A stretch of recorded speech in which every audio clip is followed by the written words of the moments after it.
YouTube sayfamızdan herkese merhabalar. Tanıttık'tan Alper Yıldız ben.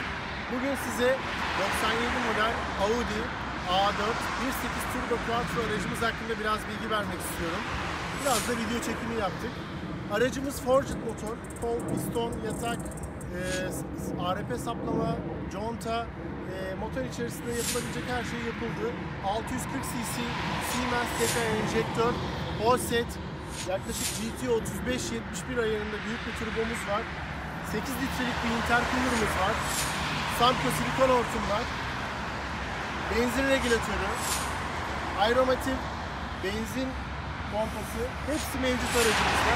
Standalone beynimiz de var. Spark 2 EMS, biliyorsunuz yerli üretim artık Ankara'da.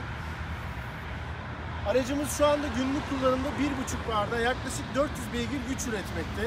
Dereceli egzantrikte olduğu için şu anda 7600 devir dönüyoruz. Daha da açabiliriz gücümüzü. Müsait motor içi buna. Biliyorsunuz bu Audi 1.8 turboların döküm blok olduğu için çok daha yüksek performanslar üretebiliyor. Kapasitesi var. Daha büyük enjektörle, daha iyi bir egzoz sistemiyle, daha büyük turboyla 1000 beygirlere kadar güçler alınabiliyor. Aracımızın içerisinden de bahsedeyim size. Yağ basıncı, yağ sıcaklığı, egzoz sıcaklığı, turbo basınç saati ve akü voltajını gösteren yaklaşık 6 tane defi saatimiz var.